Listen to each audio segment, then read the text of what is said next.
Good morning, everyone. Welcome back to Pine Hollow Auto Diagnostics. Today we have on a tow dolly a 2005 Volkswagen Passat TDI, the diesel. It's got 230,000 miles.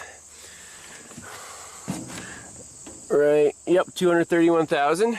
And the customer complaint is a crank no start after an engine rebuild and a transmission rebuild. Is that right? Yes. Okay, so it's all put back together. The crank's over, the fuel system, he said he bled the air out of it, and he said he sprayed some carb clean just to check, and it, tried to fire, right? Yes. On the carb clean, but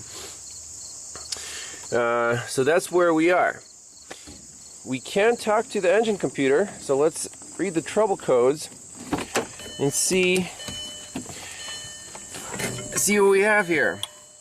So 546, 671, cylinder 1 glow plug circuit, engine coolant temperature sensor. He has that out for now. Air intake sensor, circuit high. So I'm thinking we should plug in these sensors because the engine needs to know the temperature, to decide how much fuel to inject here. And then altitude sensor, signal, charge, air pressure sensor, and plausible ratio. And turbocharged boost sensor, high input. So I'd also plug those in, even without connecting the hoses. We need all the sensors plugged in for a clean check here. So let's read the trouble codes one more time. So we got those four. So we need engine coolant, air intake, exhaust gas temperature sensor, and boost sensor. Let's just try to crank it. Here, I'll grab you. Oh.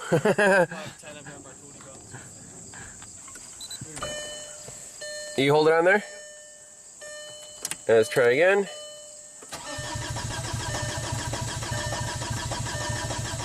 It cranks. It seems to crank pretty consistently, so let's plug in those sensors.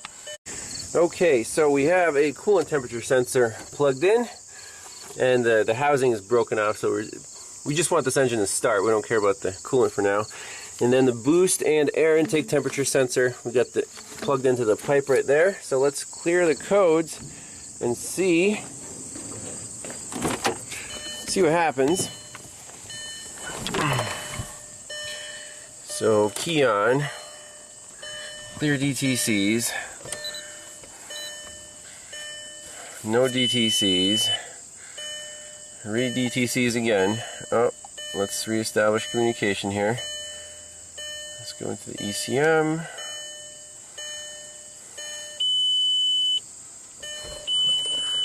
Stop no coolant. It's also saying we don't have any gas, but the owner tells me that there is some gas in there, or diesel rather. But we'll okay, clear DTCs again. And read DTCs. Alright, we only got one more sensor, exhaust gas temperature sensor circuit. Do you know where that is? Can we plug that in too? It's plugged in, but one of the wires had pulled out in the process of putting it back together, and that's why I text you, like, is that going to be a problem? Oh, okay, so okay. That one may not be fixable right here. So the wire is I can show you pulled as well. out. We can have a look at Okay, it. well, let's just read the live data for now.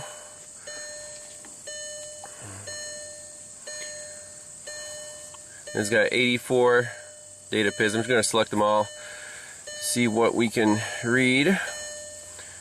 Okay, so engine RPM. Let's just crank it over, see if we have an engine RPM.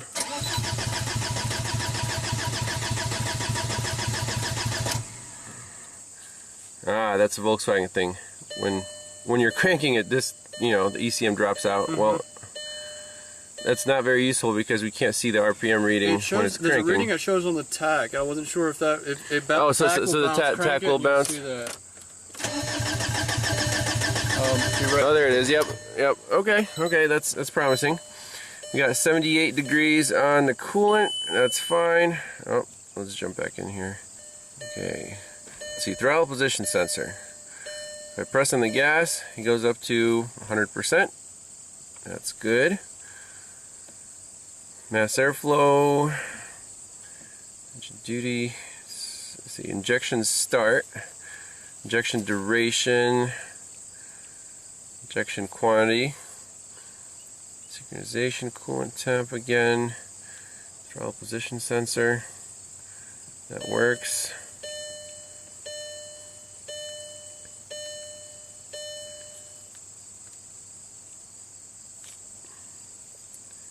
Let's keep going. Okay, mass airflow, atmospheric pressure, intake manifold pressure actual, so about 1 atmosphere. That's correct. Okay, pre-glow. Next. So you have injection quantity for all 4 cylinders. Now I really wish it would show data while cranking. That would be very useful.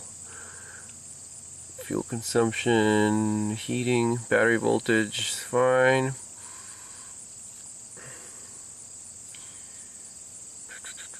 Solenoid valve, and this is the last page here.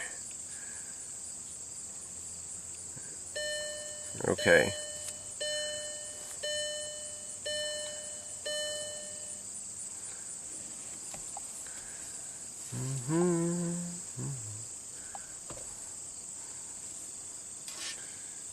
So did it set all these codes again or not?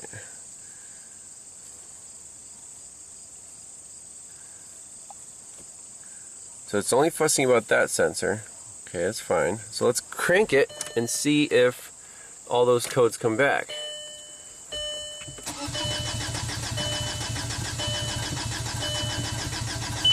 I really don't like that it's showing we have no fuel in the tank.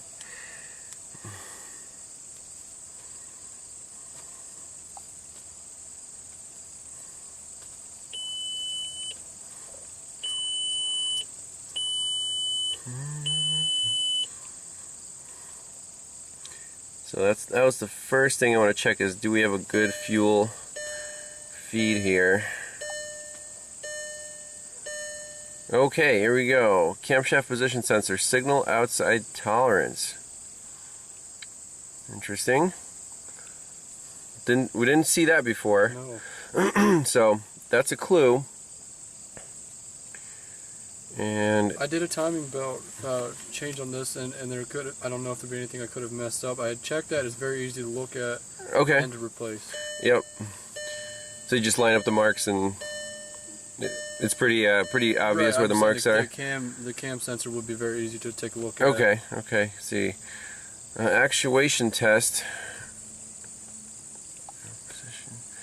Let's see what we can. Oh, that's just the exhaust gas recirculation valve.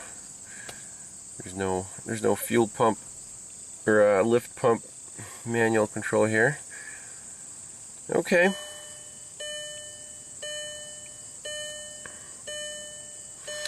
So, if you're diagnosing this car, what next step would you take? We have a cam sensor code. We don't know if we have enough fuel in the tank, and well, we don't know if we have injector pulse, since the scanner doesn't talk when you're cranking. So we want to start with the basics, obviously. We want to make sure this engine's getting fuel. On diesels, if it's getting fuel, it should go, assuming that the actual mechanical timing is within spec. So that's I think my next check would be see if we can easily check fuel pressure, at least on the low side. Make sure that the pump is getting enough supply, and then we can go after injectors and timing. Okay, so first thing, we want to see if there's a good supply to our high pressure pump. And these lines, so this line coming in is the supply to the fuel filter, then it comes out and goes, I put the fuel pressure gauge right here, and goes to our high pressure pump. And then the other side is the return back to, it says fuel cooler, and then there's also a fuel temperature sensor right here on this line. So the fuel comes back from the high pressure pump through this little regulator valve and out. So all we're doing right now is seeing if we have fuel on the low side. So let's like, I don't hear a pump run. Let's crank it, see what happens. See, that's a problem. We can, you want to just stand here and squeeze that button, see if anything comes out of that hose? I'll just keep cranking it. Ready? There's definitely a problem, right? Absolutely. Okay, so now let's go after this low side lift pump, see if we can energize it manually, see if it runs, and see if we actually have fuel coming to our fuel filter. Alright, so wiring diagram to this low pressure pump. Pump is right there, and it comes from this fuel pump relay. Well, I guess we can just zoom in here.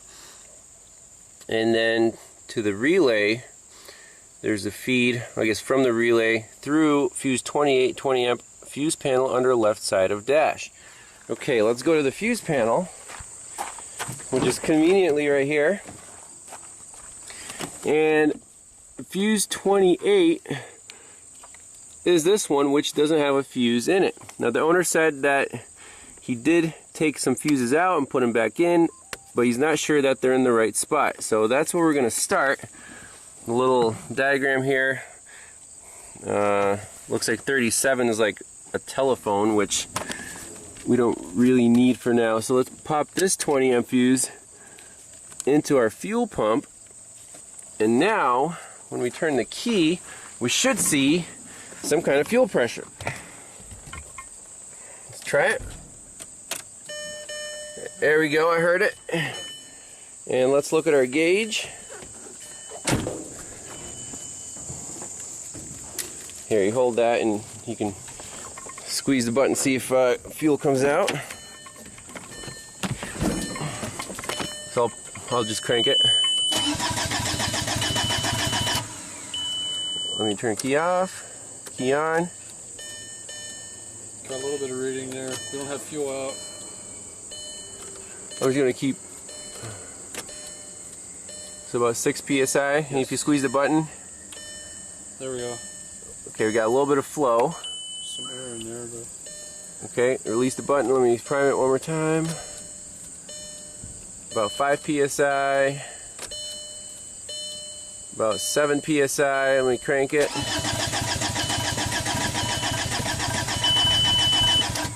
So 8 psi, one more time.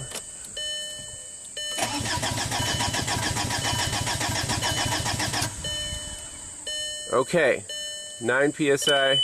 So it is a low pressure feed, but we do have pressure now, which is a good sign. So that was problem number one. Our lift pump wasn't working, but now we do have fuel on the low side. Let's go after the high side. So let's, for the high pressure side, there's a little port right here, 6mm plug. So I just barely cracked it loose, and you want to crank it and we'll see if it shoots out of there. The spec is 7.5 bar.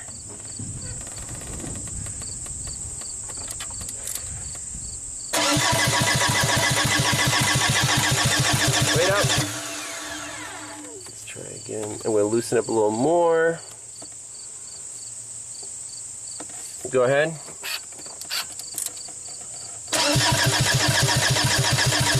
No. I don't see anything shooting out. So this pump is driven off of the camshaft. It's supposed to produce 7 bar, which in PSI would be about, so 14 times 7, at least 100 PSI. Am I doing my math right there? Seems a little low, but I don't think we have anything on this pump right now. So what we could do is try to find the right adapter for this plug. I swear I saw some bubbles coming out through there. Here, crank it a little more. Sure.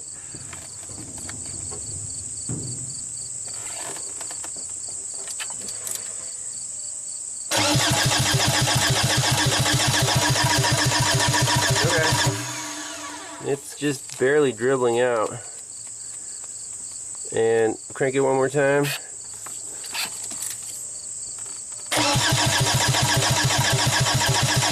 Okay. Yeah, I'm not satisfied with that. So let's look up the OEM procedure for measuring this fuel pressure on the high side.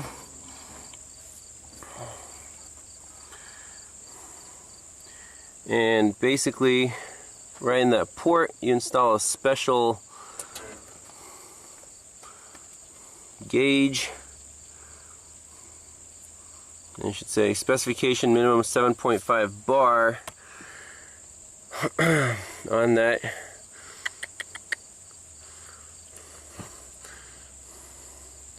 On that port. Remove locking bolt arrow. That's the one that we're on.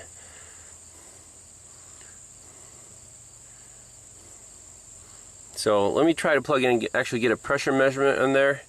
It should at least be as high as the low side. Then we'll go from there. Alright, so we have a fuel pressure gauge plumbed into the service port. Now I had to use two adapters, and luckily one of them was the right thread. One of them is a banjo bolt, so if any pressure comes by the threads, we'll see it on our gauge, even though the flow might be really slow. So basically just hold it here and we'll see if we have any pressure building. You can hold it with the button depressed for a little while to get the air out. So I'm just running straight power to the low pressure pump since I don't want to keep cranking this thing to energize it. And on the high pressure side we have nothing. So this is low pressure. That's constant 8 psi and we have good flow.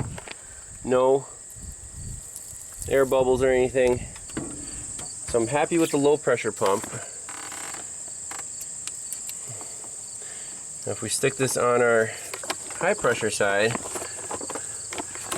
now again the adapter that we used is not the exact right one, but basically there's nothing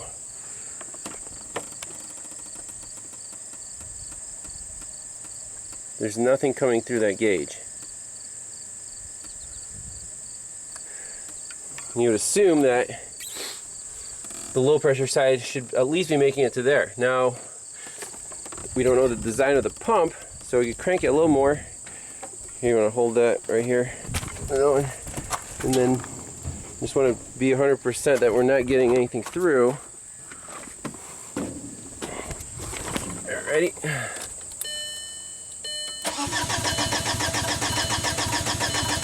So there's definitely no high side fuel pressure, right? Okay. Okay, so now we're on the return side of the high pressure pump, still on the low pressure side. We still have our 7 psi. So the pump is getting plenty of supply, but we need to measure the pressure on the high side of the pump on that port. So far we see 0. Now I'm going to modify my adapter, just drill a straight hole through it. Just to be 100% there, and if we don't have anything there, then we're either going to have to look up a bleeding procedure for this thing. Hopefully it's not a bad pump. So in this adapter I drilled a small hole, 1/8 inch, right through, blew it all out, so now we should definitely see the real fuel pressure, because before these threads were stopping the flow. So if we see nothing here, we'll go after this pump. So low pressure pump is turned on. We have nothing. Oh, there's a little dribble.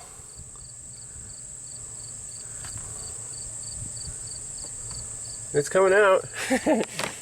Let's plug in our pressure gauge. I saw something right here when you went to. So I assume that this thing doesn't have any air in it. So when we crank it, it should build pressure, right? So you want to hold that here.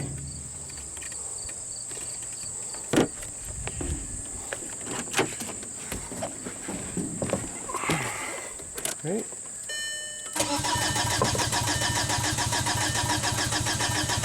Five. So that's not higher than low pressure side.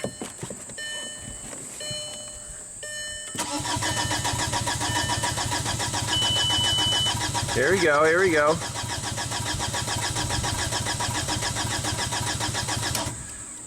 I like that. So are you holding the button down? No, do you want me to now? Just, yeah, give it a couple shots. Okay, let's try again. Release the button. You want me to let the air finish here? Is there some... Let it go. Okay. Okay, let's try again.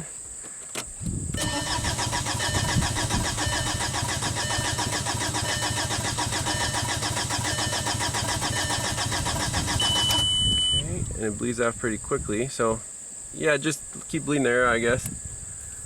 That's good.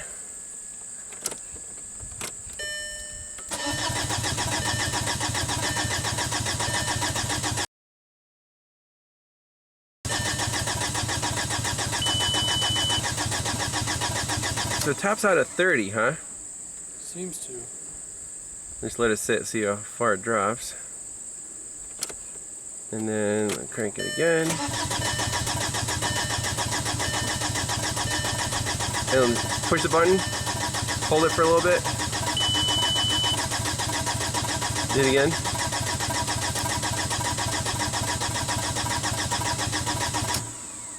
Ah, that's strange. That's only like, well, 2 bar, I guess that's not terrible.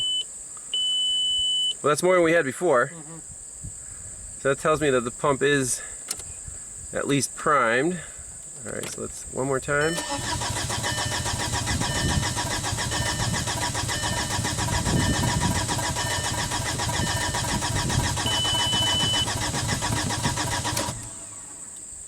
Okay. 15 PSI.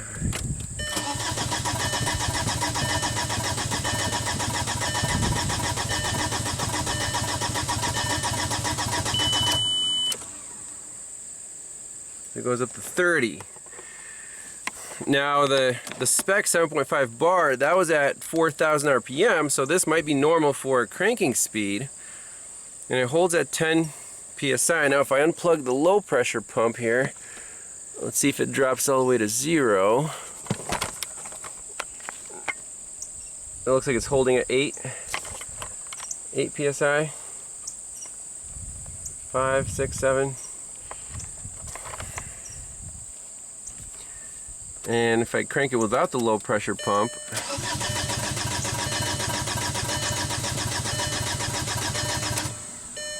drops off pretty quickly. Okay, interesting.